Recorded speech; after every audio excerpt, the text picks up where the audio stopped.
YCP నేత ముద్రగడ పద్మనాభం తీరును ఆయన కూతురు క్రాంతి వ్యతిరేకించారు. కేవలం పవన్ కళ్యాణ్ ను తిట్టడానికి సీఎం జగన్ ముద్రగడను వాడుకుంటున్నారని ఆవేదన వ్యక్తం చేశారు. పిఠాపురంలో పవన్ గెలుపు కోసం తన వంతు కృషి చేస్తానని చెప్పుకొచ్చారు. నేను క్రాంతి బార్లపూడి ముద్రగడ పద్మనాభం గారి అమ్మాయిని. పిఠాపురంలో పవన్ కళ్యాణ్ గారిని ఓడించడానికి వైసీపీ నాయకులు ఎన్ని చేయాలో అని చేస్తున్నారు. ముఖ్యంగా నిన్న మా నాన్నగారు ఒక బాధాకరమైన ఛాలెంజ్ చేశారు.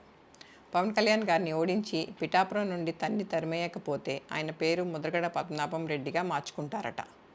ఈ కాన్సెప్ట్ ఏంటో నాకు అసలు అర్థం కాలేదు. ఆయన ప్రకటన ముద్రగడ అభిమానులకు సైతం నచ్చలేదు.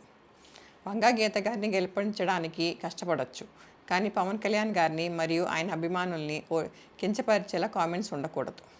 మా నాన్నగారిని కేవలం పవన్ కళ్యాణ్ గారిని తిట్టడం కోసమే జగన్మోహన్ రెడ్డి గారు వాడుతున్నారు.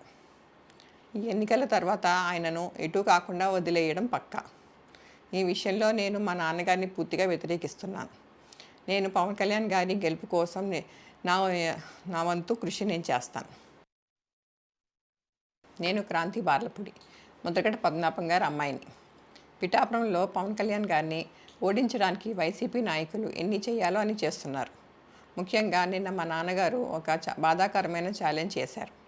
పవన్ కళ్యాణ్ గారిని ఓడించి పిఠాపురం నుండి తరిమేయకపోతే ఆయన పేరు ముద్రగడ పద్మనాభం రెడ్డిగా మార్చుకుంటారట. ఈ కాన్సెప్ట్ ఏంటో నాకు అసలు అర్థం కాలేదు. ఆయన ప్రకటన ముద్రగడ అభిమానులకు సైతం నచ్చలేదు. వంగా గీత గారిని గెలిపించడానికి కష్టపడవచ్చు, కానీ పవన్ కళ్యాణ్ గారిని మరియు ఆయన అభిమానుల్ని కించపరిచేలా కామెంట్స్ ఉండకూడదు. మా నాన్నగారిని కేవలం పవన్ కళ్యాణ్ గారిని తిట్టడం కోసమే జగన్మోహన్ రెడ్డి గారు వాడుతున్నారు. ఈ ఎన్నికల తర్వాత ఆయనను ఎటు కాకుండా వదిలేయడం పక్కా.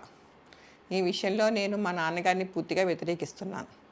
నేను పవన్ కళ్యాణ్ గారి గెలుపు కోసం నా వంతు కృషి నేను చేస్తాను. For more videos like this, subscribe Big TV channel.